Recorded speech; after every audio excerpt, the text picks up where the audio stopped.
Good afternoon, everybody. It is April 23rd, and it's going to rain outside here in Minnesota.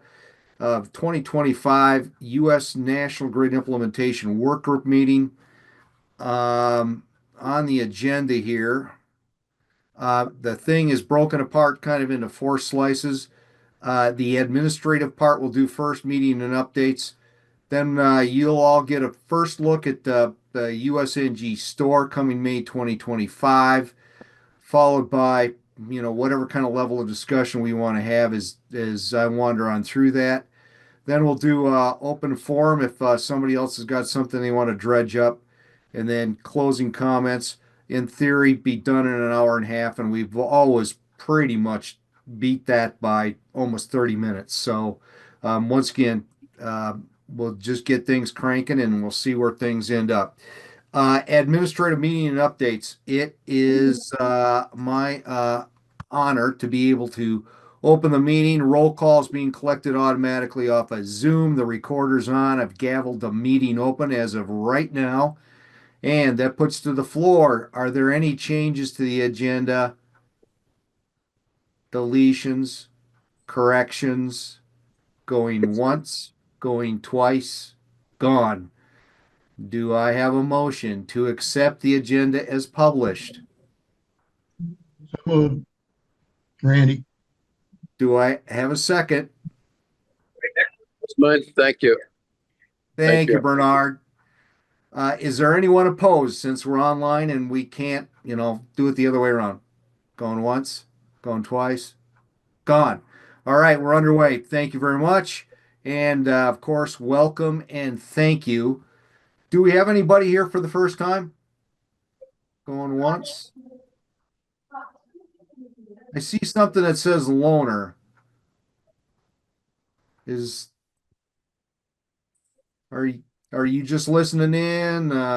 Friendly force? Whatever. Hearing nothing. David Dodds, you've been here before. And then Bruce, thanks for joining us. Long time since you've been with us. Really appreciate you making the effort. Thank you. Okay. Um, Give me 1 second here.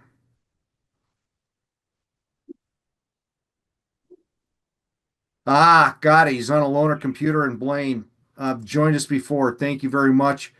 Here we go. Committee reports. This is what I know. Board of Directors. We've got three committees. Just a reminder. Board of Directors responsibilities listed on the left-hand side. There's an executive committee, which is made up of the principals, the chair, the secretary, and the treasurer that have responsibilities to run things while nobody else is around. And then the finance committee. So, board of directors and the executive committee report. Last meeting of the board was on April 1st, and the next meeting of the board will be on May 13th. If you have any desire to attend the board meeting, they're open. You can come on in and you can see what we're pondering, or I should say, plotting. The focus is on cleaning up. We'll see what the priorities, 2024 priorities.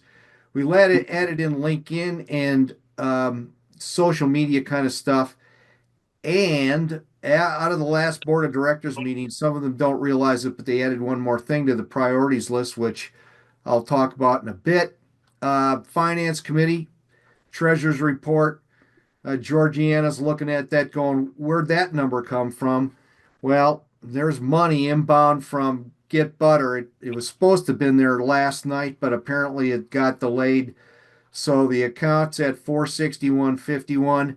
We got no debt, no outstanding bills, and the balance covers the current operating costs for the next, 12 months or so. Once again, it's always reminded, few bucks here and there always helps us. And there's an easy way to donate, which brings me to a shout out for Talbot Brooks, who chipped in $250. Thank you very much, Mr. Talbot. And he did it by wandering onto our website, finding the donate thing, which opens up this page. You click here, and lo and behold, our first funding drive We've been working since we kind of formalized things to try to reach $1,000. He carried us over the finish line, 118% of our $1,000 goal. That is a wonderful development. Once again, thank you, Talbot. And like I said, if you can chip in here and there, it doesn't take much from the standpoint of it help builds the momentum. So please think about doing that. And we move on with the next idea. Priorities review. Here we go. Um, Here's the priorities list. And if you've not watched this before, we try to work this so that if it's kind of this reddish pinkish thing going on, that's an indicator that that project is in fact underway being worked on. And if it's green, that tells us, holy moly, maybe we got that thing up and rolling. The 7 and 8 have been added. Begin a PR campaign. And if you've seen what Mike Sovereign, and I hate to say this, is it's Sophie down at Florida State University, they've been doing just a simply outstanding job of making the USNG LinkedIn function work.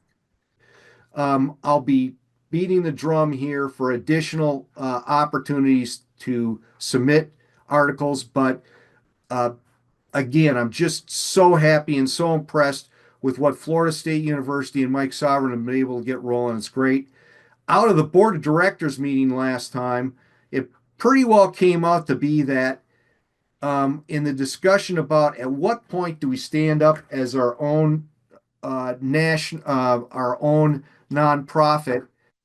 they more or less told me when you got money flowing, then maybe we'll review it again.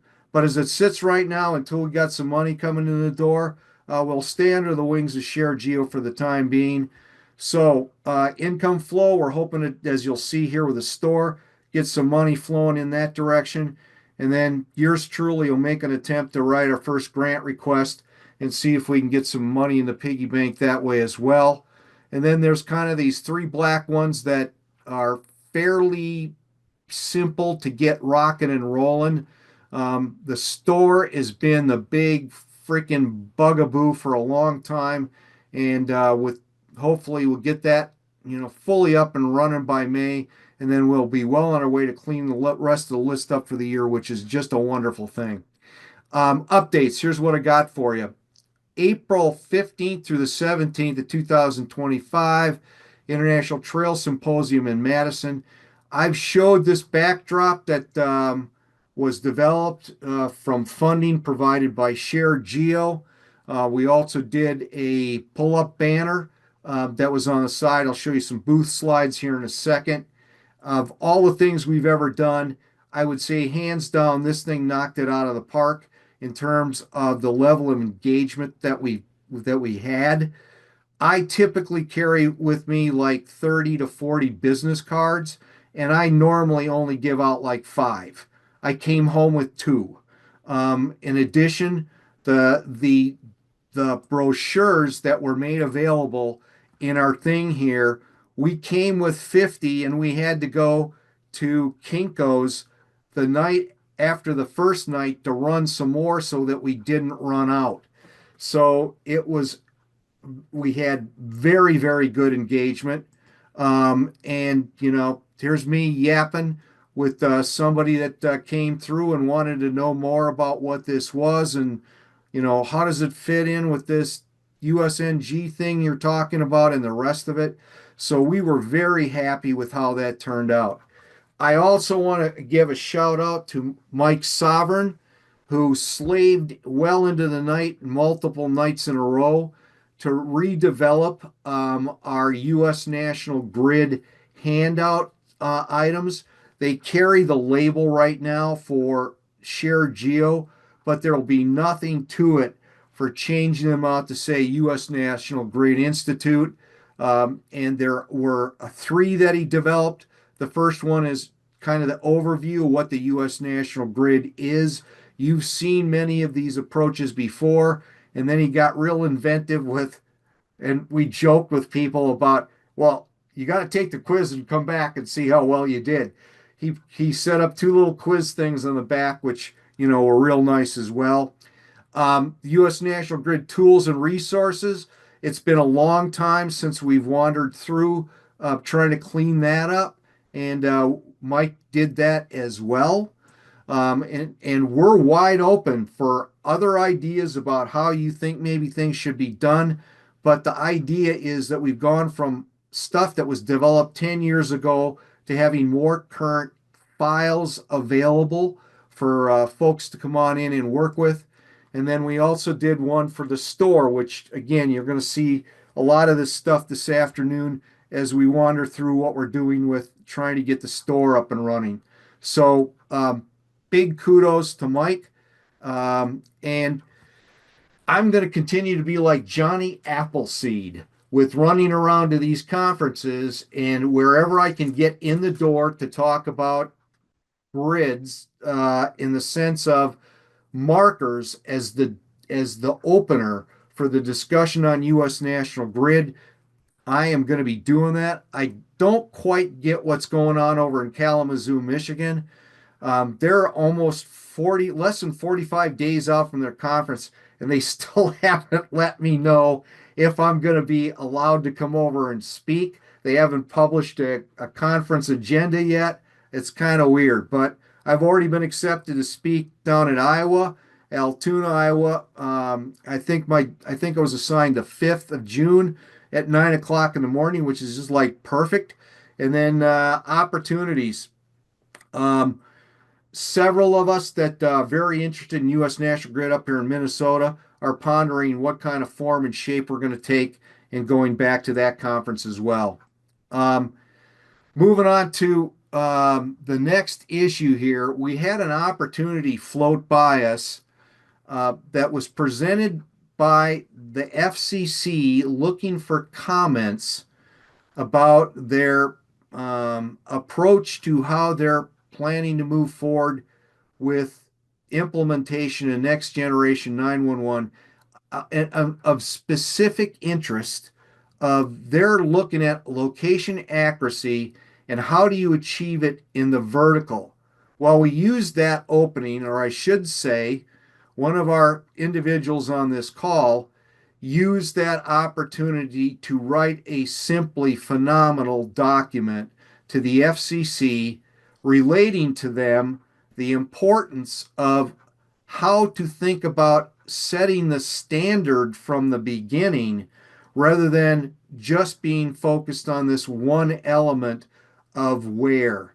And I think a huge round of applause needs to go out to none other than Jules McNeff, who this is a 5-page document. I forwarded it to the members of the board of directors. It will also get posted on the U.S. National Grid website as a position paper, as we will also be doing with the one that got filed with the U.S. Census Bureau.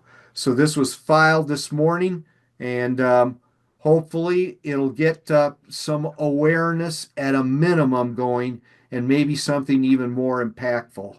So hats off to Jules McNeff for a wonderful, wonderful document. Just a side note here, real quick. Um, this is just a reminder for everybody on the call. Not only are we working kind of like going to conferences, developing flyers, getting business cards printed, blah, blah, blah.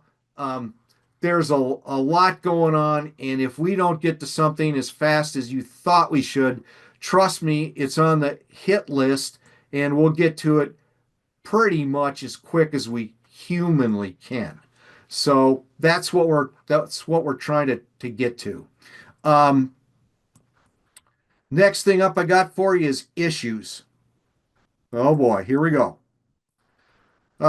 Just if you want to call it a casual reminder about people are still dying because others cannot relate location, and as a result of not being able to relate location, other people are dying. So in this case, this poor mother fell to circumstances in her kitchen, and her son knew all about numbers, but he couldn't figure out what the name of the street was. And so, if he had known how to, if you will, use usngapp.org or one of the other ones and be able to read off some numbers, it would have saved upwards of 15 minutes on the response. At which time, when they found this young lady, the mother of two children, she was to the point where she wasn't going to be saved. So, once again, just a reminder, why are we here? We're trying to make sure the nation understands there's a federal standard available for relating location, and it has been repeatedly approved by, by numerous organizations and repeatedly demonstrated it is far more efficient than pretty much anything else out there. Okay, issue number 2, we need to keep the news articles coming. We need to build visibility.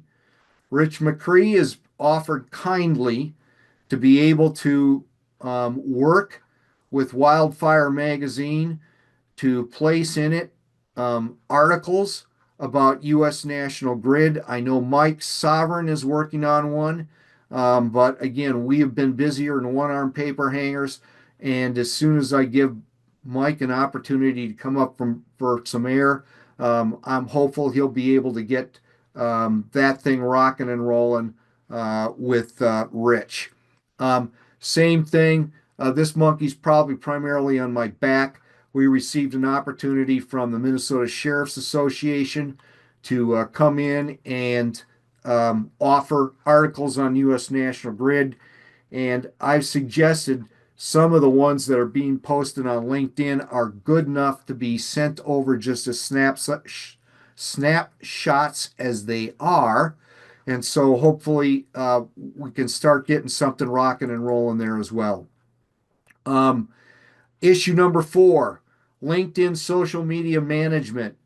Been screaming, clawing, beating people, you name it, to try to get them to come on to our U.S. National Grid Institute LinkedIn function, and or more importantly, promote it with their friends, colleagues, cats and dogs down the street, you name it, so that we can get up to our near-term goal of 200.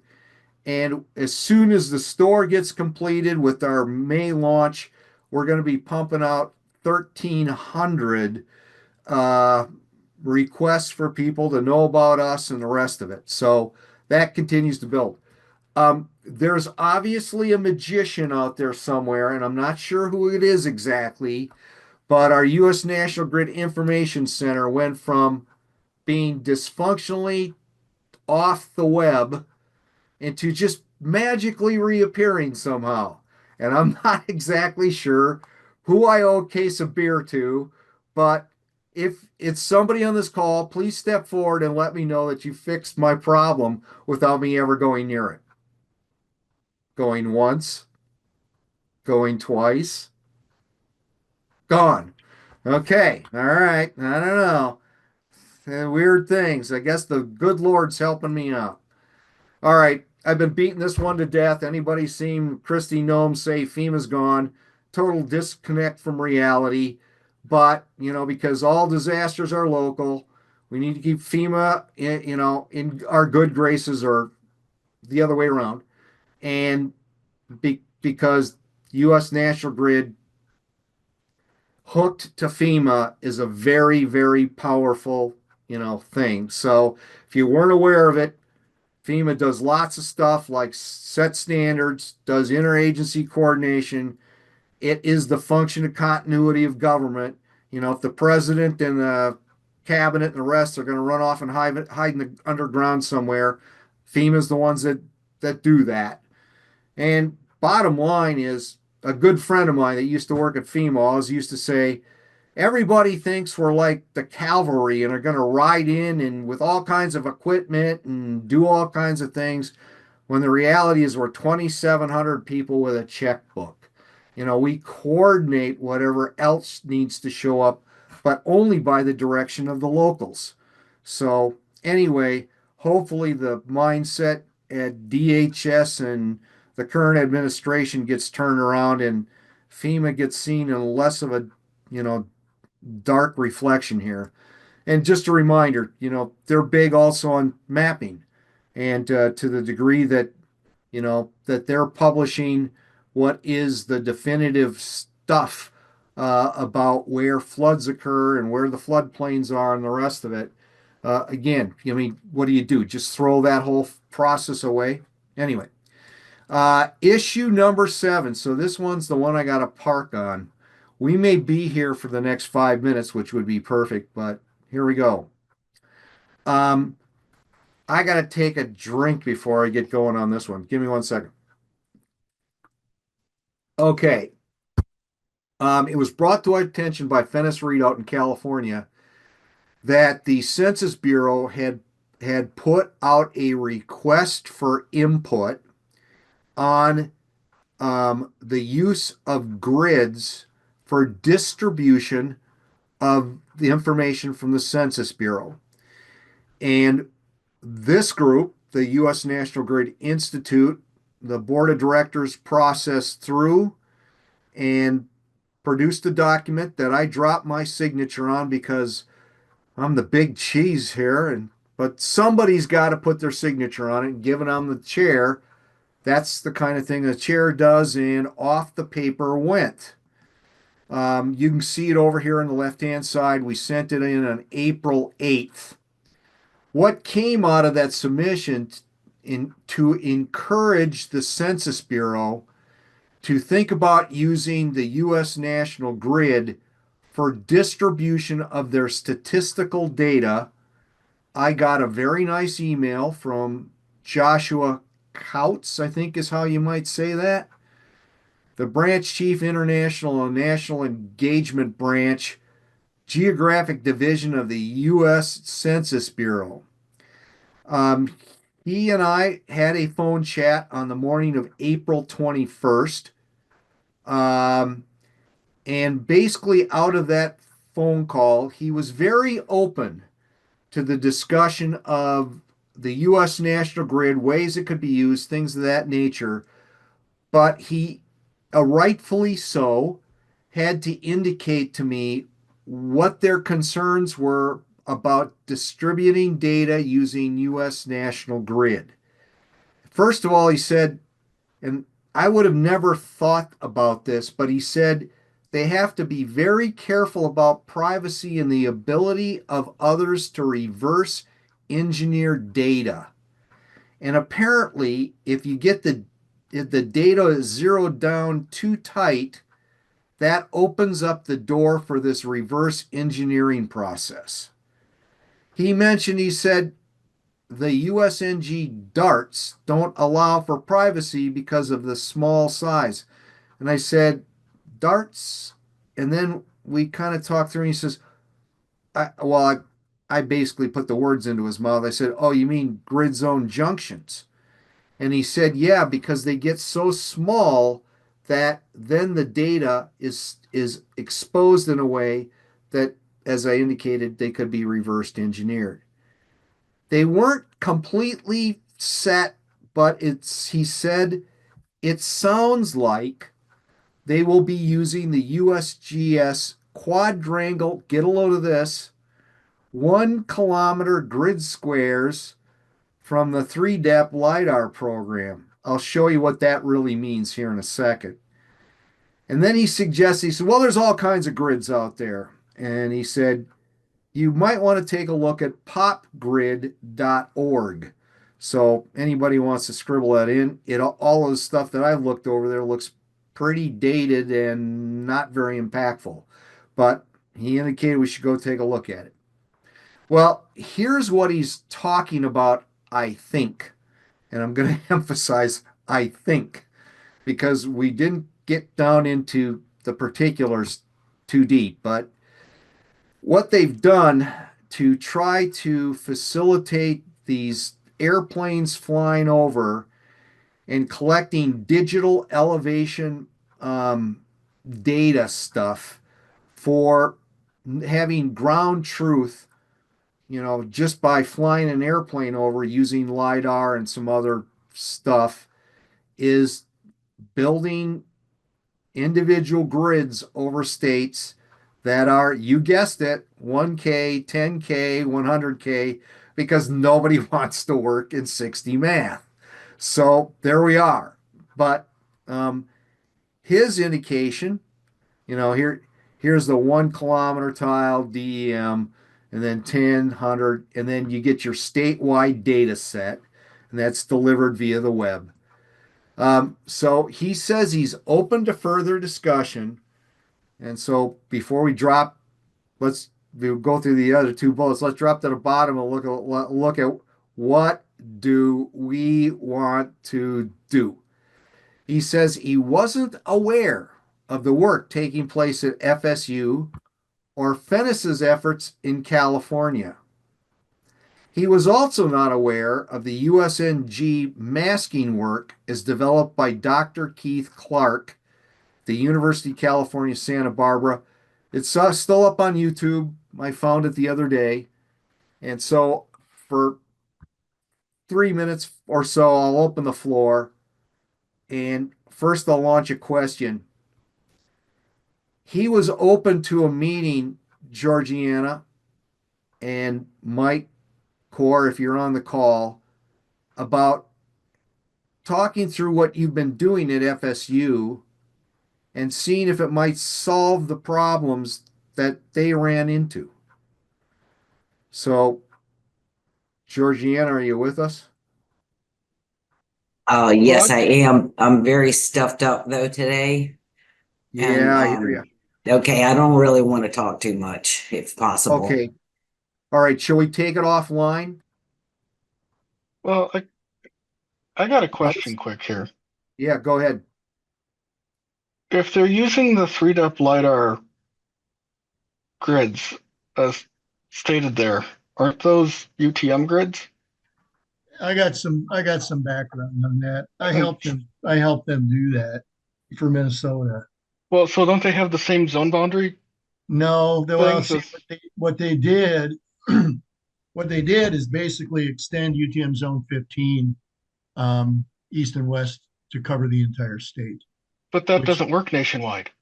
exactly. And so I think So, what they're going to do is state by state create a grid system based on they're just going to pick a UTM zone that fits it best, is my guess, because that's what they did in Minnesota. Now, Minnesota, most of it is in Zone 15.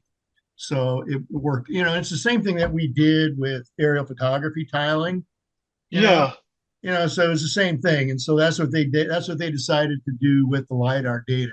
They needed to have some way of tiling it, and they wanted it to be easily aggregated into or disintegrated. And that could be done by just using essentially the U.S. National Grid labeling as a model. But I told them you got to make sure you don't present this as U.S. National Grid. You can say that it's based on U.S. National Grid referencing, but it is not the U.S. National Grid because they just simply extended it east and west outside of UTM Zone 15. So that well, they'd have rectangles, so they'd have squares across the entire state. That's what they wanted. what are they going to do in Alaska or Texas or Hawaii's probably also wide I enough don't to know. be super I didn't weird. realize that it had gone beyond Minnesota. uh, I mean, the Minnesota 3-depth folks working under the Geospatial Advisory Council were trying to figure this out. What kind of tiling scheme do they want? And they came up with the U.S. National Grid, and they asked me to help them. And I just told them the U.S. National Grid cannot be extended beyond. You can't just arbitrarily extend it into the other zones. So, but they needed to do it just for just some kind of logical organization of data. And so it's using the U.S. National Grid referencing as a model and as a foundation. And essentially, it is the U.S. National Grid within UTM Zone 15, but at the grid zone junction and beyond, they're just extending UTM Zone 15. I just don't get how USNG has a problem for the census nationwide. Well, But I that get what they're doesn't. talking. What he's talking about is the slivers at the grid zone junctions. Yeah, They can get very small. right. I know. So I get it. I just don't get how the proposed solution is a solution at all to that Well, problem. the only way they could do it is by creating a grid system state by state, right? Or using something in like US Albers or, you know. I don't know. World is round. It's a problem. Yeah. You know, only way that the only way that what you described, Steve, makes any sense is if they are going to create a grid system for each state based on UTM, based on US National Grid referencing, as we did It, in Minnesota. That's the only he, thing that he makes any sense. he did specifically break out Alaska and say we had to build a special Oh, is freaking it? gridding system for Alaska. And I'm like, gee, I Well, wonder why. I mean, Texas, Montana. Yeah.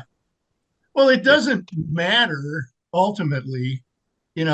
All the math still works. You can still Yeah. transform, even if you're outside of UTM zone 15. The only time it becomes a problem is when you're introducing any kind of, geographic distortion is what happens. Well, yeah. It Well, doesn't but matter when you're talking about statistics like census data. well, the thing is with statistics and census data, having it be like fall back to like people per square kilometer or square mile or something matters. So if it's distorted, UTM Right. 15 in New Well, York, it's obviously nonsense. there are caveats, but it gets them around this issue with the slivers, and it allows them to take advantage of the U.S. National Grid naming convention, where it's very easy to take small squares and aggregate them into larger squares by simply dropping a digit.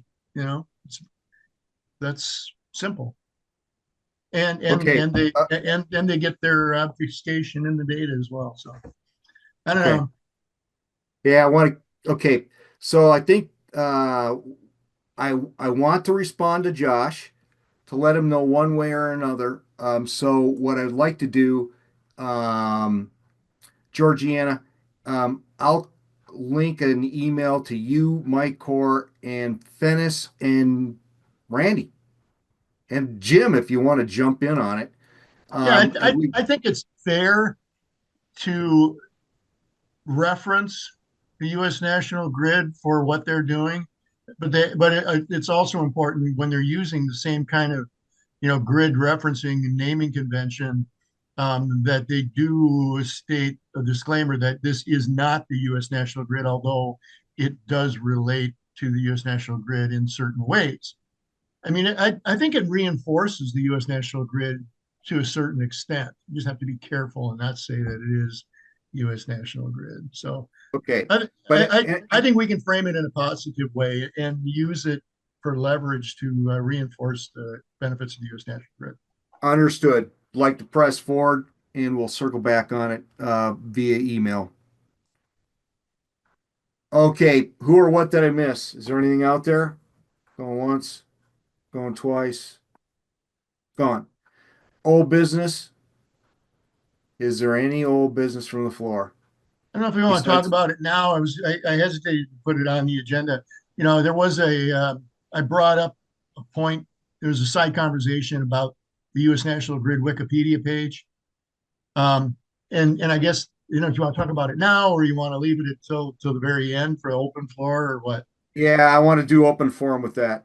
Okay. I think more importantly, Bruce Hebert is on the call. Bruce is the, if you will, the guru that wrote that. Um, and Bruce, would you be available at the end here? Uh, probably. I'm at work right now. I'm kind of doing both, so taking some time off. But unless they call me, I should be able But to do that. Yeah, I appreciated the feedback and happy to discuss that. but Steve, I think I would like to be able to have a broader discussion than simply updating the Wikipedia page, because I'd like to have everybody engaged in the conversation, at least get everybody's um, Well, concurrence. then maybe you're answering new business, which would be agenda items for next IWG meeting. Well, I'd like to move forward with Bruce, but I would like to make sure that everybody in this meeting, everybody on the Oh yeah, and we'll save working it. group concurs with my premise. My premise, I'll just state it, I've gone this far. My premise is that we've got a U.S. National Grid Wikipedia page and a military grid reference system Wikipedia page.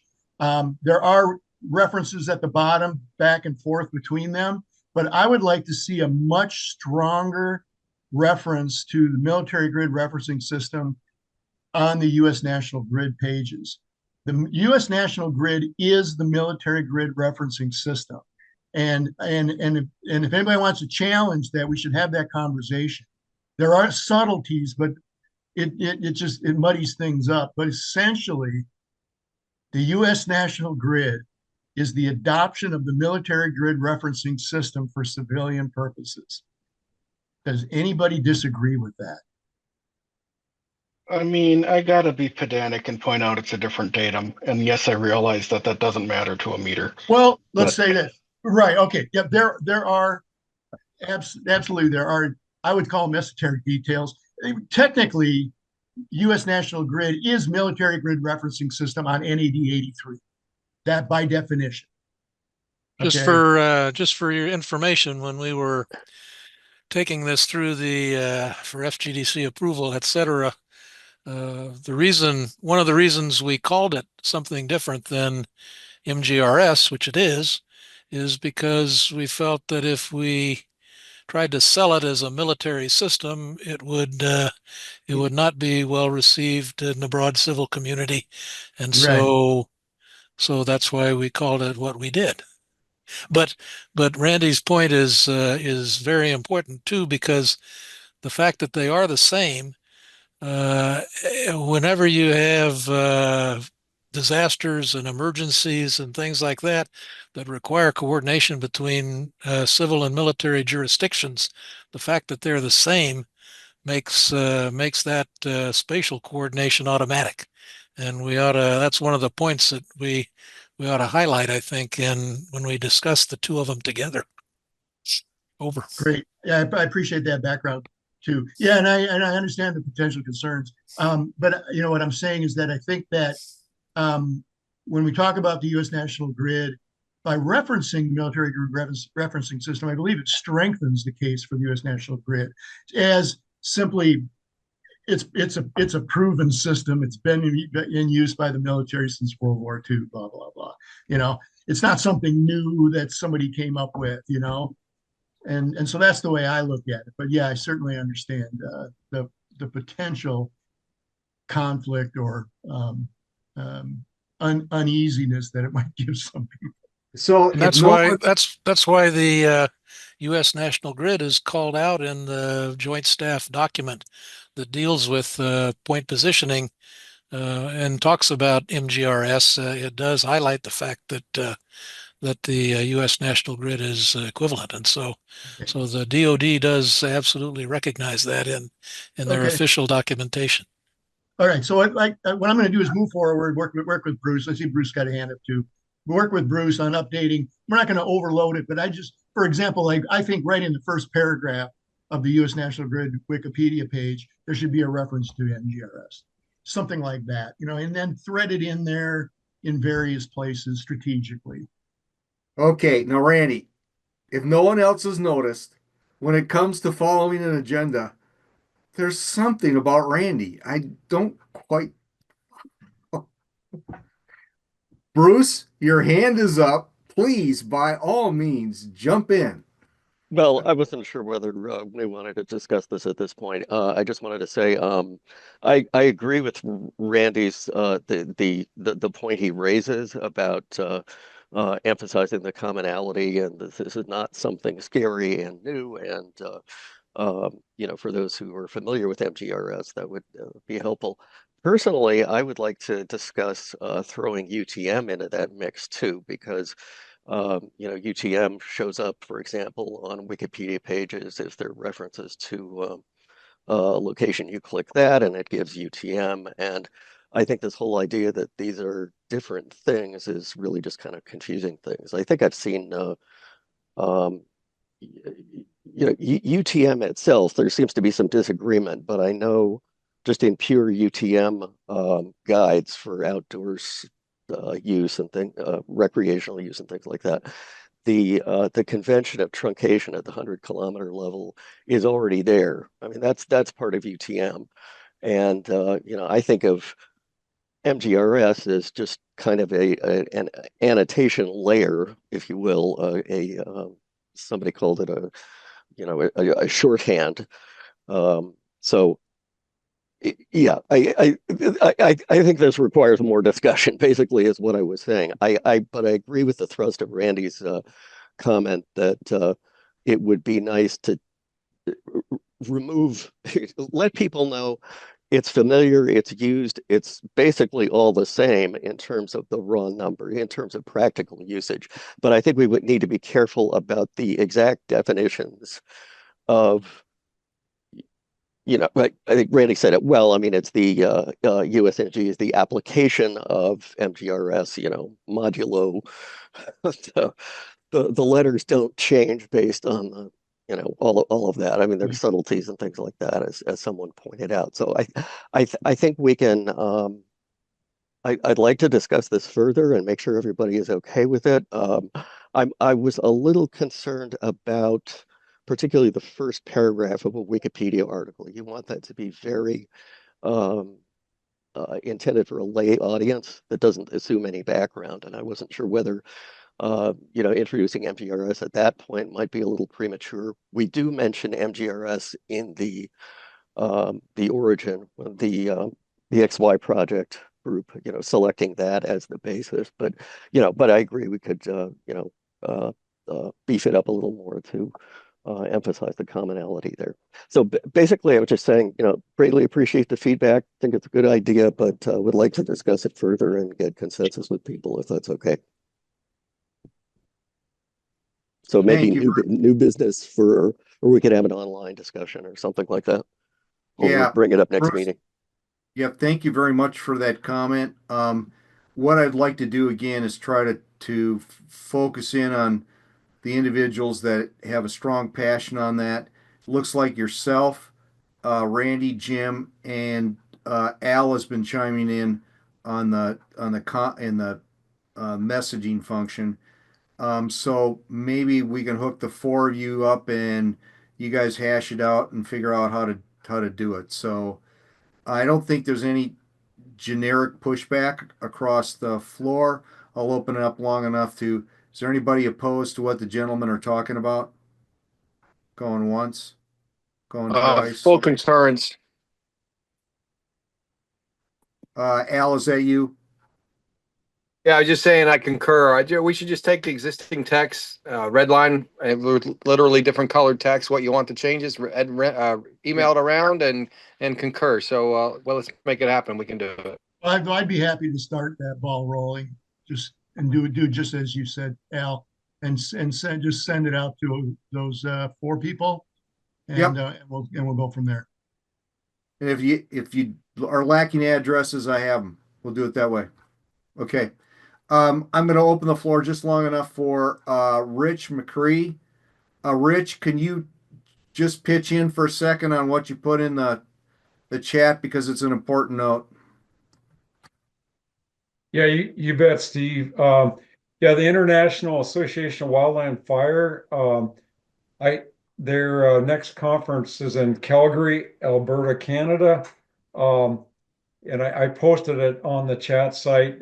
The call for presentations is open until May 31st, and I put a link to their website in there. So anybody want a trip to beautiful Calgary be a chance. So.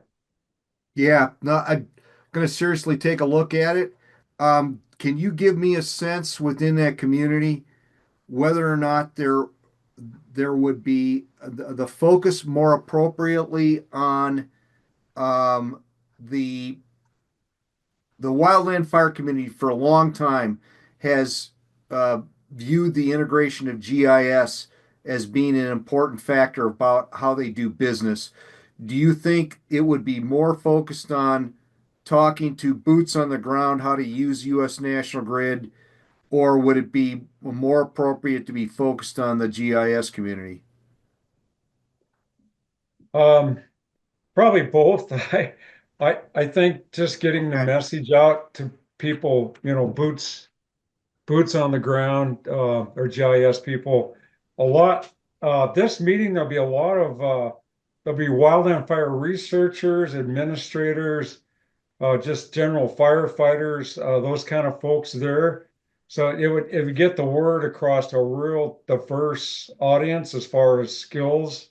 Um, and to me, it's a safety thing. I mean, maps are such a huge part of the wildland fire Right. effort out there. So Boy, I'm thinking this is the perfect opportunity for Al's Mayday, Mayday, Mayday thing. Yeah. Okay. All right. Is there any more old business? Going once, going twice, gone. Over to new business. Anybody have any new business other than agenda items for the next time that we get together? Does anybody, I think what we were hearing here, we'll circle back on the Wikipedia page. And I'm thinking for the time being, that's it. If anybody's got any brilliant ideas for agenda items, send them to me. Okay. Um, there we go. Steve, this is BJ. Yeah. I'm sorry to interrupt. I just had a quick question for now or later, and that is, does anyone know what has happened to the ESRI app, My USNG? I can't find it anywhere. I mean, it used to be on my phone, and when I got a new phone, I tried to download it, and I can't find it.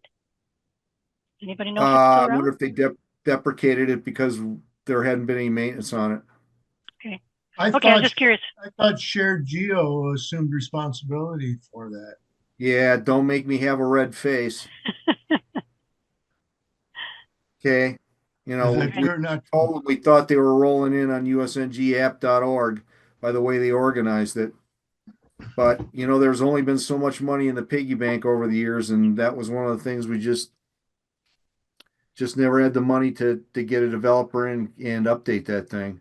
Okay, that's fine. It sounds like it's no longer available. I just want to make sure I Well, that's good to wasn't know missing it. because yeah, that's good to know because I'll circle back on that and see what I can figure out. Thank you.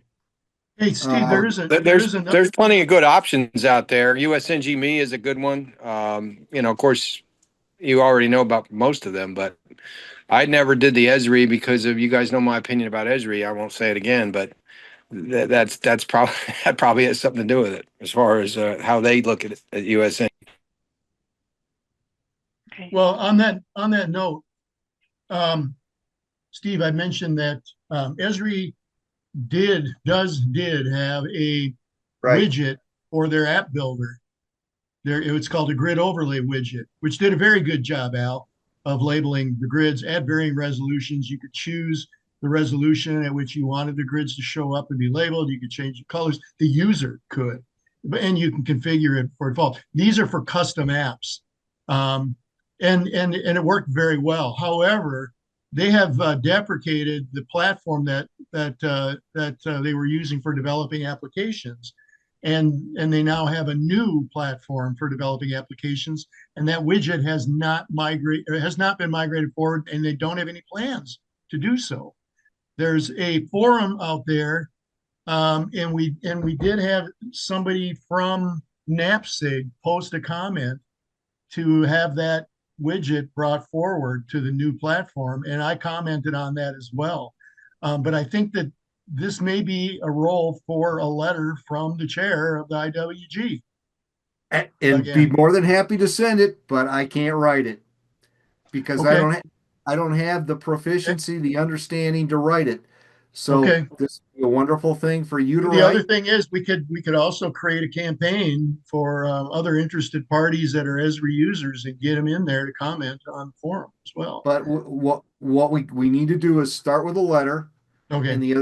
and again, maybe by the time your letter's done, our social media and our store will be in position, and then we can take a look at kind of creating the momentum you're talking about. Okay. Okay, that work? You want me to write a Bruce, letter? Bruce, did you just raise your hand, or was it accidentally? You want on me to write a letter, Steve? Is that what you want? I do. Okay, The I'll do monkey's that. on your back. All Yeah, right, I got it. mine was deliberate. It was actually on something previous, but I'm really sad to hear just now that the grid overlay widget on ESRI has been deprecated because that's, as you say, really beautiful and customizable. And I proposed Yeah. it to the National Weather Service here for the updates to the um, website presentations that they're planning here. So I'm Well, sorry to hear that, and happy to help if you're an advocate. Esri user, they didn't actually deprecate the widget. What they did is they went from their application development platform was called Web App Builder, and it's Mhm. now called, oh shoot, I haven't been in there for a while. It's something different, and it's a whole new platform. And Experience builder. Experience builder. Thank you. They simply have not migrated that widget forward, along with others, but they Gotcha. haven't migrated I that see. one forward, and they need to. Maybe I could offer to code it for free or something like that. And, or, if it's something we could build and make in the public domain, that might be a possibility. So, Yeah. anyway, just an idea. Okay. Yeah, I just want to bring usngapp.org. I know it was changed recently, but I'm kind of concerned about the fact that when I pull it up now, it says agreement for downloading and use, blah, blah, blah, and reading through multiple pages. And then I'm just seeing a very small OK button. And I think the uh, USNGapp.org, I think, has been beautiful just because of its simplicity. It's no frills. It just gives you the numbers, read the numbers.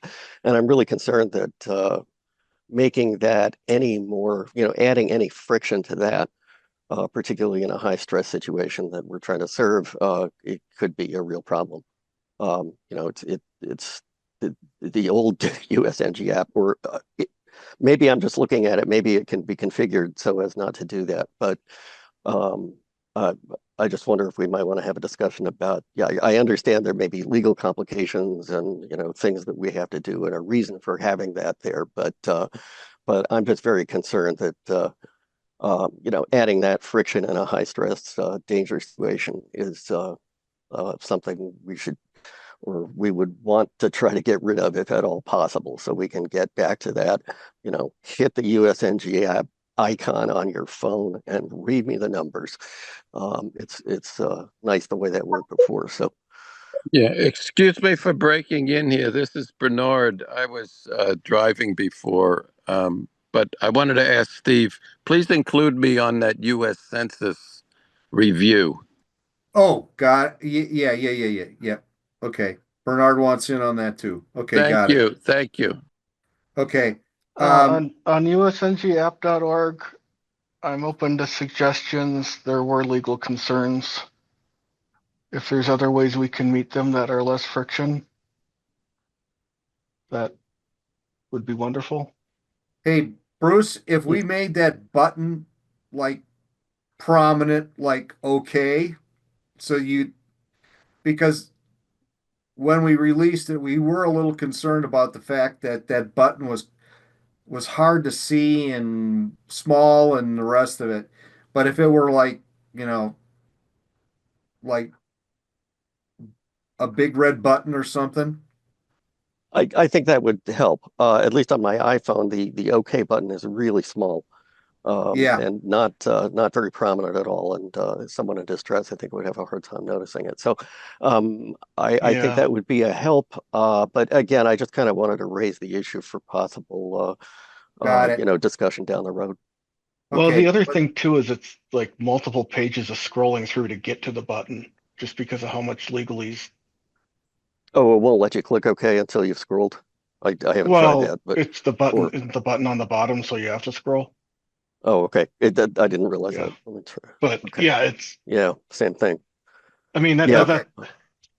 but I Yeah. mean, that's the other thing too, is somebody in a distressful situation isn't going to sit there and want to read terms and conditions either. So Right. I really if somebody can, I mean, I'm happy hiding some of it behind a see full terms and conditions link or something. Yeah, I'm not a lawyer, I mean, and I know I'm sure you have the legitimate concerns behind this that from an but so from an I ideal don't have an world, answer. I'd like not to have it at all. Yeah, But yeah, just something to think about and discuss further on No, is all I was trying to raise. it's a great comment, I think, and we'll bat it around up here, see what we can do to figure out how to fix that. I Thank you, Bruce. think I think it should only show automatically once was the intention. And then it sets a cookie. And then we had to have a cookie policy to say we have a cookie that makes it not show the cookie policy. Right. Because otherwise we weren't storing anything. Yeah, it's a lot of fun figuring out how to try to live in this day and age with, anyway. Okay, we'll take a look at it. We'll report back next meeting. Does that work? Sounds good to me. So, thank Thanks, you. Bruce. hmm All right, comments, announcements, other whatever. Are there any? Going once? Going twice? Gone. All right. Here's what we know. Community discussion. USNG Store coming May 25. Are we behind schedule? Oh yeah, just by a little bit. Sorry everybody. I lost control of my meeting, which is a wonderful thing because it means there's engagement and people are interested in the subjects and we're making enough headway that there's a whole bunch of different things to talk about. So very cool. All right, so if I can figure out how to get out of this screen, going once, going twice, come here. Come on, go away. There it is. USNG Store. So what I'm going to do is we've, if you will, roughed in things to the point where we're getting ready to tighten everything down. The store is not open yet, but my goal in briefing you would be just like all the wonderful discussion we've had today so far is to get feedback on ideas of what you're seeing, and you tell us how to maybe if there's things that should be done differently to better organize it. But anybody that's familiar with what we had over on our old platform, this has come a long way towards getting us onto a modern platform with a host of stuff that we can do to update it and manage it going forward. Your opening page, you can see, has got a header that keeps moving through. And then we break down into four main categories of things, which we call emergency location markers, ELM accessory products, ELM related products, and then free resources, which maps basically to the stuff that's up here across the top. And then there's the free resources. And we'll also have an ability to go off the site on stuff that we're developing, like coffee cups and USNGI shirts, like stitched ones, and a bunch of other swag, which this will automatically link over to a shop we set up over at Zazzle. So if you can come down here, you get a general idea of anything that is an actual marker that the people on this call over the many years have developed is going to be shown in that section. And then if there was accessory stuff that got developed, like, here's Al's information sign for down at Cape Kennedy, the kiosk at Cobb, replacement stickers, access system stuff that Cobb County wanted to have developed. And if it's like a map book concept, or if it's a roamer, it's not really an Elm directly, but as it says, it's a related product. And then we'll take a look at what we're thinking is going to be in the free resources. And then down along the next tier is what we call featured products, and it's stuff that will allow you to directly click through. In some cases, as you can just see here in the float over, there'll be pictures like, let's go down to Cape Kennedy once again, and you can see how a marker is being used in reality. Um, I again, once again, owe a tremendous amount to Mike Sovereign for all of the work that he's done. I'm just kind of laying in some ideas, and he's doing the artwork on making stuff go. So again, the front-facing side of the website will look like this when you come in. Then on the drop down items, I'll work our way across this row here and then come up for air. So store partners, pretty straightforward. It just is a link out to those respective things. And then every store has legal notices and shipping and returns, how to handle that.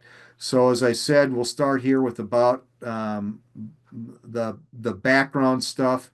Is just a quick page that was going to come up here sometime this year.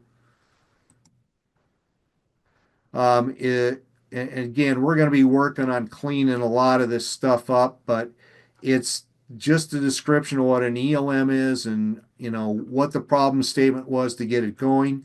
Frequently asked questions is going to be, over the years, this group has developed a lot of thinking about why the ELM system is a better way to do business. Specifically, what we heard was, oh, well, we're using what three words now? Well, you know, again, we're trying to help in this area. We'll be trying to help people understand why what three words doesn't get you to where you need to go. Bruce has written up an excellent thing that sits over on Wikipedia, but you know, it's just the idea here of what this part of the store will be about. We have some reference items in here, like the new flyers that I was showing you earlier. Some of that stuff, it looks like it's not all here yet, but it'll all be here and available for download. You know, that sort of a thing. And then the last thing is we cleaned the video stuff up so that the video selection is the the the the quick one from Cook County, you know, and I've told you how many seconds it is. The next one is the Cobb County Trail Marker Program. Then we wander into the National Park Service marker system, and last but not least is me blabbing for 26 minutes and 53 seconds about it, and then within that towards the end, there's this thing, how to set up a project.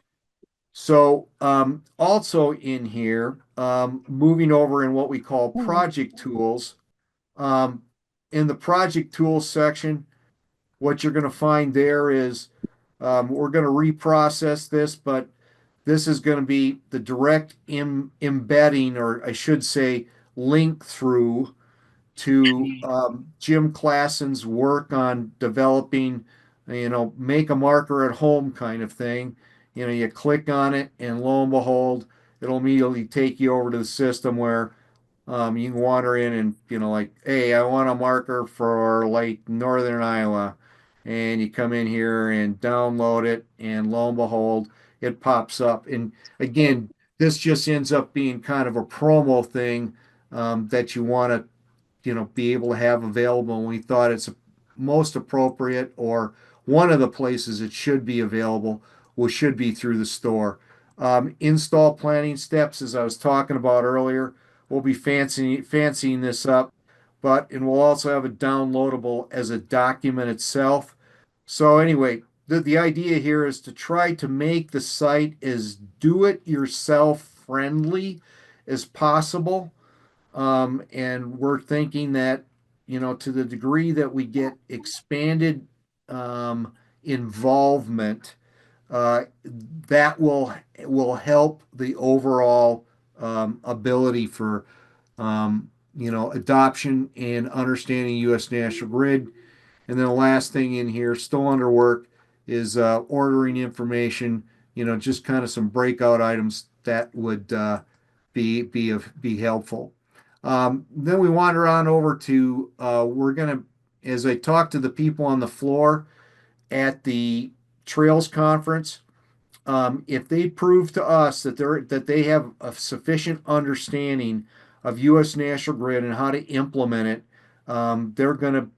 they'll be able to get their logo uh, available on the web page, and eventually, what I'd like to see this change to is U.S. National Grid, certified ELM manufacturer. And here's the companies, for example, that we've worked with over the years, how to get a hold of them, the sorts of things that they can do for you. And, one of the things I hope to do is I don't want to get too specific in here, but for instance, I started talking to Vulcan at the event that we went to, about them starting to put ELMs into their catalogs so that it becomes a visible product in their product line. And there also is the opportunity for many of these underground markers for them to incorporate U.S. National Grid on them directly. And I'll be beating on some doors trying to make that happen as well. Installers, if a company has shown that they're capable of doing it, and what we call both consultants, Share Geo, yeah, we've done this. Team Spatial, we've done this. And same thing with distributors. That being about, are you smart enough to know how to take what you gather from the field and actually turn that into ELMs? Wandering on over to the system product line, ELMs are going to be on display as to everything that's been created, and talk through the availability of how to get it. One of our philosophies going to be going forward with the store will be, we previously offered the ability to have an individual ELM produced. That as a function at ShareGeo cost us about $100 per sign to do that. And it worked to a degree that would make sense as a promotional item. But we're to the point where we think by displaying the print your own marker thing, that function needs to go away unless it's a specific demand for procuring either a purchase order or a large contract, because it is clearly a cost leader. We're spending more money creating something than we're getting for $29.95 for a single item. So it just doesn't make any sense from an economic standpoint. So that single purchase item thing is going to be gone. And this is going to be more about displaying what's available and then per contract working out, if they come to us for production, what will be the individual charge for the item.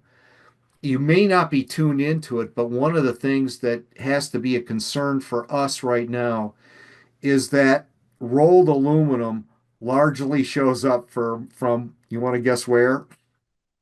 China.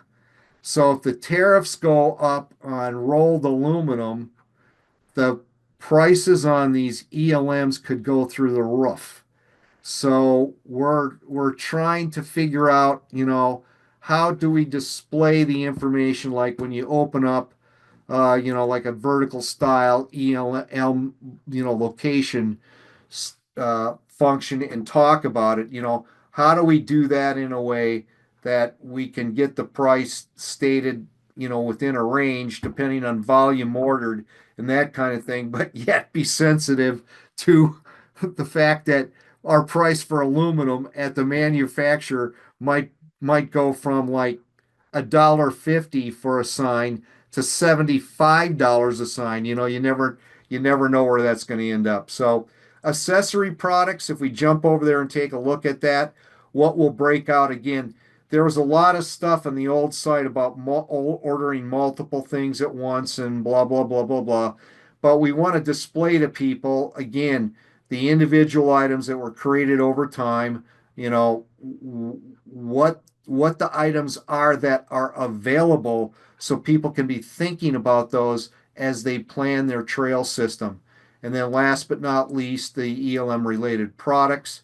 Um, it's largely roamers right now. We pulled all the stuff to do with GPS units just simply because if that's something we spool up to do later, be happy to do so. But that's a complicated business arrangement, and we didn't want to get bogged down in it for the time being. And I'm going to recruit a guy like Randy Knipple to be on standby to produce a local area ride along map books so he can pay for his canoeing trips to the boundary water area. So that kind of will conceptually be how we're going to display stuff. This is all built into WooCommerce, and within a moment or two, we can flip on the system and start running money through Stripe. And again, we'll figure out as this thing gets rocking and rolling how we want to dispense with money or the rest of it.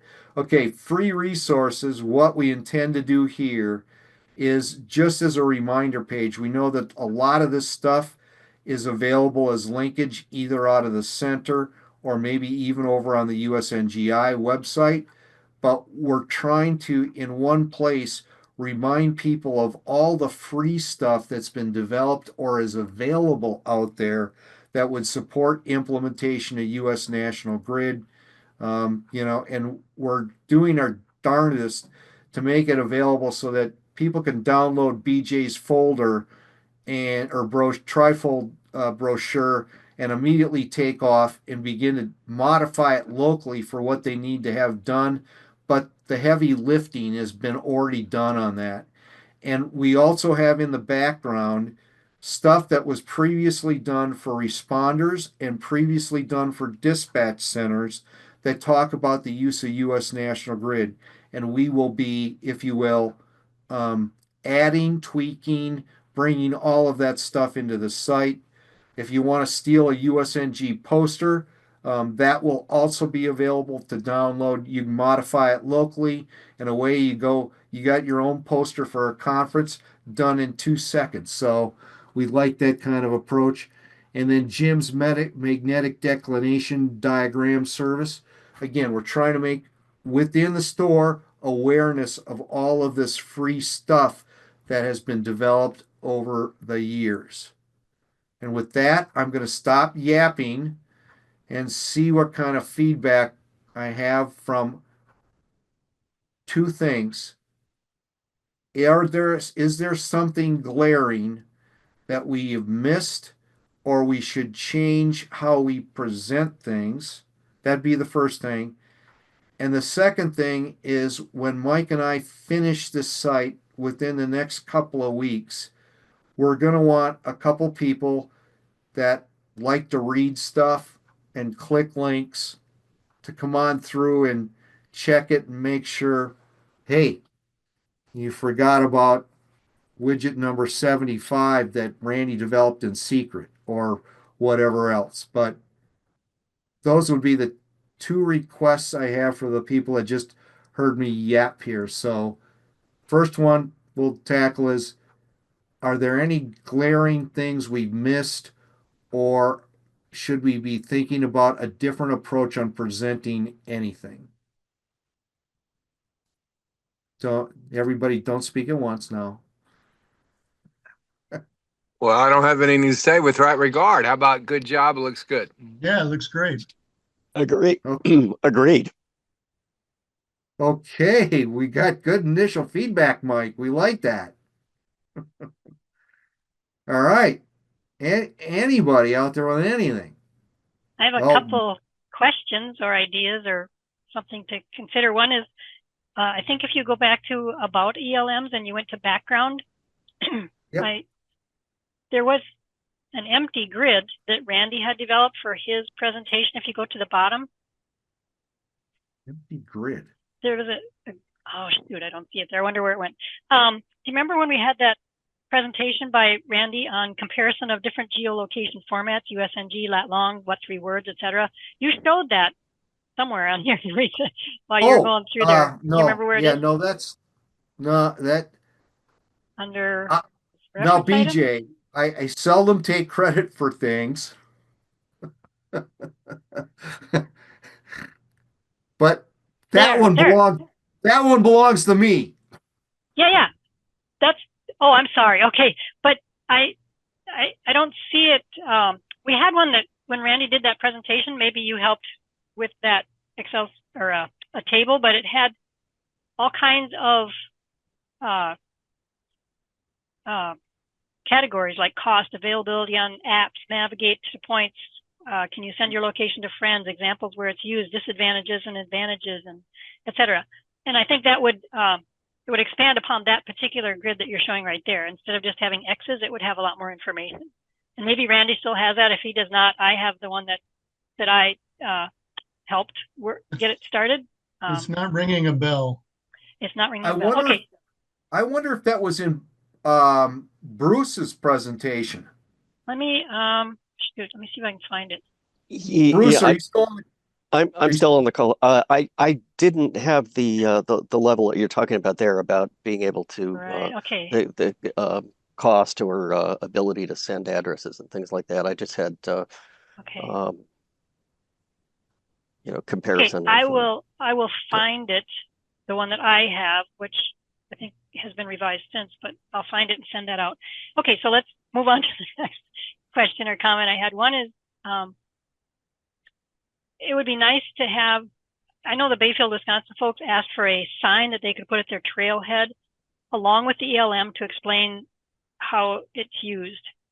And I sent them one that they could adapt. And so I'm thinking on the free part, the free resources part, could we add something like that maybe, I was wondering if someone like Mike Sovereign or someone could take the one that I sent to Bayfield, which I just created, and design it better.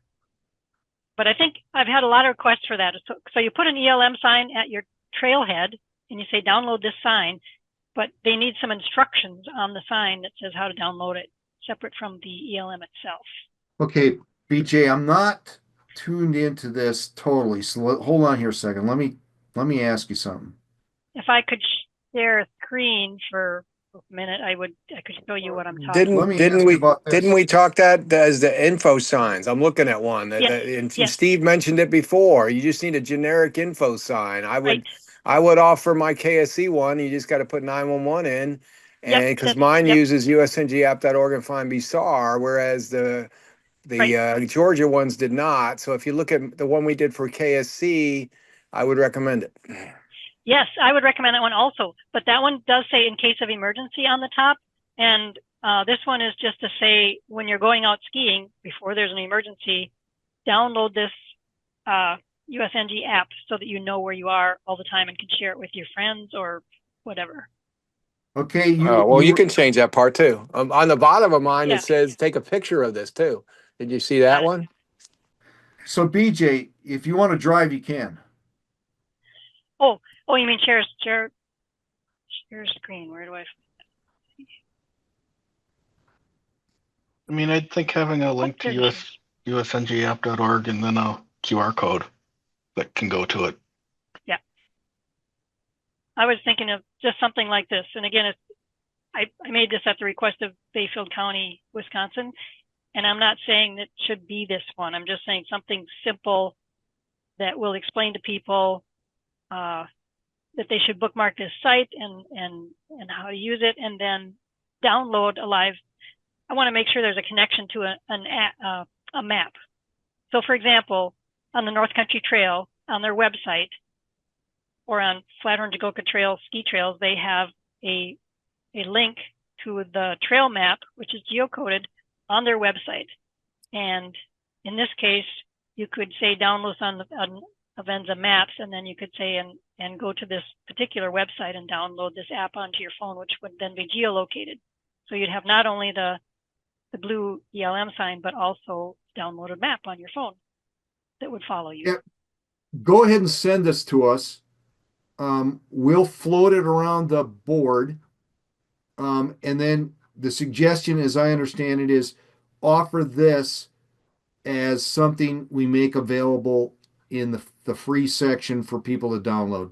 Yes, and make it changeable for them as well, so they could adapt it to their own particular map or site, or put their county logo on it or their trail logo, something like Okay, that. So I don't got it. want to, I'm not That's a saying great it should be idea. this exact one, but it's an option. Okay, perfect. Yeah, you could also put a QR code on there to link to Yeah, the apps and stuff too. that Yeah. would be even better. Thank you. Now I'm lost, BJ. It's terrible. Okay. Keep going. What else you got, BJ? I did have one more question, and maybe it's not appropriate to put it on there, but under your accessory products, when you have the ELM stickers for a rhino or carcinite post, is there a place or a link that then they could buy the rhino or carcinite posts to put it on? We actually hidden from view right now because there is so much meat in there is we are developing a posts and hardware page which will also be under system products. Yeah. Because as it turns out, I had lots of people knocking on my door while we were at Madison, and that plus the combination of all of the hardware that we worked through both with Cape Kennedy and with Cobb as to what works best for scenarios like we've got instances where you can put ELMs on like on the cyclone fence around a baseball field as an example, or you can uh, for like putting it on a pre-existing light pole. What kind of banding and couplings work best for that? Well, we've previously worked through all of that, and we're on the hardware, the post and hardware page, we will have that stuff as well. So we'll get there. Does that make sense? Super. I did just find that table that I was talking about. Could I possibly share that just to have Sure. you look at it for a moment? Let's see here. Oop, I think I got it here. Whoa. So it's a table that is very much like the one you had, except instead of just X's, it's got a lot more information on it for each of those formats. And I thought that came from Randy's presentation, but that is not mine. okay. Yeah, let's see if I can make it. It looks really good though. Send it to me. Send it to me. Send it to me. Who's going to take credit for this? This is Well, really gonna have to give it I to made BJ. this one, but I thought someone took it and revised it, made it better, but this is the one that I drafted. Oh. Well, So I'd be happy if someone took this and did fact check it and make it better. I like it. I like it. And I got, we'll get her there. We'll get her done. And that's something that I think I developed for presentations where people would ask, well, how come we can't just use Google Plus, or how come we can't use an ABC grid, bingo grid? Well, you can, but here's why you don't want to. Right. Yeah. Okay, I will send these two things to Steve. Okay, cool. Very cool. Thank you, BJ. Okay. Any other feedback? Going Hey, once. Steve. Hey, Mike, what do you got? Mike Ostlund, Eagles Nest Fire. Hi to BJ. When is this going to be active? Because this is, I was, one of the things that I was interested in the meeting is this in particular. And I think Kurt Carlson, state of Minnesota, who's also one of our volunteers in Eagles Nest. Yeah. And he built out our atlas for the fire department and our emergency management partners. And we have money in the budget for USNG signs on our trails. We have the Mesabi bike trail that runs through Eagles Nest. We have numerous snowmobile and ATV trails that we want to start marking. And apparently the grant went through. We were approved for it, and we were notified of that the other day. So we do have some money in a grant budget for this, but boy, I sure could use the guidance that you were showing even so briefly about how to get started and signage and kind of being the beginner at this. So I would be interested in knowing when this is going to go live and how we can access it. Yeah. Mike, this so- is Kurt. I'm on this call. Hey, Kurt. Hey, Mike. Okay, Oh. so everybody knows Kurt. Yeah, Kurt's spying on us. He snuck Kurt? in. I was given an invite by you, All right, but I fair am enough. here. I am here specifically for this purpose. Yeah. Of what Mike is talking about. So I'm very interested in hearing your discussion about this. Yeah. Thank you. So the bottom line is, Mike, is that we are feverishly working on this with a anticipated release date. Sometime we're thinking mid-Mayish, but we will be very outward in getting the word out when it finally goes live. So maybe one way to short circuit what you're wondering about is if you'd be willing to serve as one of our early checkers of the function and make sure the information makes sense and that kind of thing, we could probably think about you checking in sometime the first week of May. If that's something that sounds like of interest to you. Sure, I have nothing else to do, Steve, so I would be I'd be happy to do that. And Okay. that's not true, but yeah, Yeah. I'd be happy to do that. And I know that I can reach out to Kurt and that we can collaborate on that. So Kurt's been So- phenomenal with helping us out. So why don't we do this? Why don't I, ahead of that, send you just so you have it, the written version of the steps on planning an ELM system. That would be terrific. That would be Yeah. absolutely terrific. And I saw that one of your vendors is Gopher Sign, and we worked with Gopher Sign on our fire number address sign replacement program in Eagles Nest. So we have a relationship with them, and they're great people to work with. Yeah, they've been with us since 2011. They know this stuff inside and do. out. Yep. Yeah. So literally, pretty much everything you see here, in some form or fashion, they at one time or another printed it. Inject. Yeah, that was me. I just wanted to inject something when you got a chance. Go for it. So I didn't catch who was talking, but if they do Microsoft Teams, I could show them the whole phasing of what was done at Kennedy Space Center with ELMs if they want to do a Teams meeting, and can show them all the maps, how it was all done, etc. It's a small scale, but if somebody's wanting to know how to do ELMs, I could share that. So, Mike Oslin, I assume I've got your email address. Yes, sir. Okay, I will also hook you up with Al Stutt down in Florida, and if you're interested in doing a Teams meeting with him, that would be another, if you will, how to get up to speed kind of thing. That'd be Yeah, terrific. I'd like to suggest that would be a great YouTube video, Al. If you're going to do such a presentation, you could record it. At the want a moment, I piece don't know of how to that, do that, but I'll try. I want a piece of that too. What I can do, Al, I can get you access to the Zoom function, and then you can just record your meeting that way. Does that All work? right, so I got to refresh your recollection on my problem on a government computer. I can't use Zoom, yeah. so that's why I said Okay. Teams, and that's where I got all my files because it was done here. So if you guys want to do a Teams call, you can watch the show. Otherwise, we're not doing it on Zoom.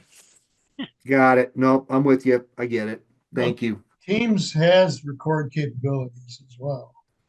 Yeah, I can record it. I'll try to record it. It wasn't going to be anything formal, but it might just be, I was just going to show them how I started, how I tracked it, how I changed, I had maps with different colors. I had, initial recon. Okay. Went to saw the site, changed the color, went and installed the sign, changed the color. I mean, the whole 9 yards, and it was all a one-man band, me, myself, and I. So you can't get any less manpower. Well, if we'd have a video, we could potentially edit it and just pick out some nuggets that would be useful. Yeah, I can also. I'll try to record it. And I'm not opposed to that. Okay. All right. More work for me to make sure we get the coordination Oh, done. But well, that's good. also, if you wanted to make an invite for more than one person to watch it, we could do that too. Okay. All right. So, Bruce, do you have your hand up or are you just kidding us? Well, I did have it off because you had asked about the comparison chart that was similar to BJ's. The one I found the one I prepared 5 years ago. It's just a, I can, if you like, I can share it, or I can share the screen and just show it to you quickly, or send it to you. Because I don't want to extend the meeting. Is it okay if I just grab it? Yeah, just show us quick and then please send it to me. Sure. This was just a list of things. This is phrased as Yeah. pluses of USNG, not as criticism of other systems, but just sort of talking points. So there's kind of another way of doing the same thing, and I think some people like this. So I can, Yeah. I can make this available. So, Please do. Please do. okay, Again, we're going to try to, on the store, we're going to try to have as much impactful stuff as we can very good. because, Okay, I will. because Mhm. turning the light bulb on is a good thing. Okay, I'm sorry. How do I share this? Just email it to me. Will do. Okay. Yeah, appreciate it. Okay, I think we've massively run over, which again is a nice thing to see. I appreciate those of you that are still with us for hanging in here this long. I think we'll call it quits unless there is some burning last minute issue that you might see with the store. I've got one volunteer. Do I have, if I could get a couple more volunteers to be willing to go through the store when we think we've got it the way we want it? Yes, I think Bernard, yeah, I'm willing to go through the store. And Okay, Bernard.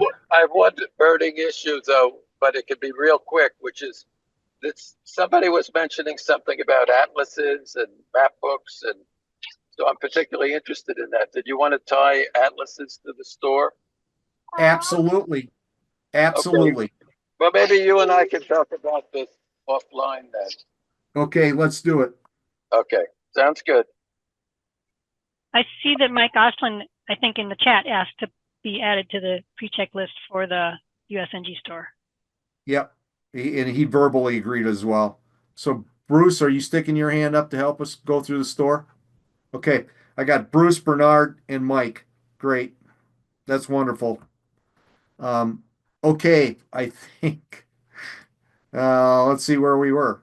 Um, we're down to community discussion, open forum. We burned that time as well. Um, it's time to adjourn, I think. Is there anyone opposed to adjourning? Going once, going twice, gone. Okay. We are officially adjourned. Reminder, if you want to join the board of directors meeting, it's May 20th. Send me an email. The next IWG meeting is Wednesday, June 18th. You have some homework if you're still here. Rich needs articles. Write articles for Rich and other people. Help us get the LinkedIn numbers up and contribute where you can. We had a lot of people willing to contribute today. Wonderful thing. Thank you so much. And once again, you have to tell people 3 times. Next meeting, Wednesday, June 18th, 2 p.m. Here's your closing thought. Perseverance is not a long race, but it's many short races, one after another. And with that, thank you, everybody. Have a good weekend, whatever. Take care. Bye bye.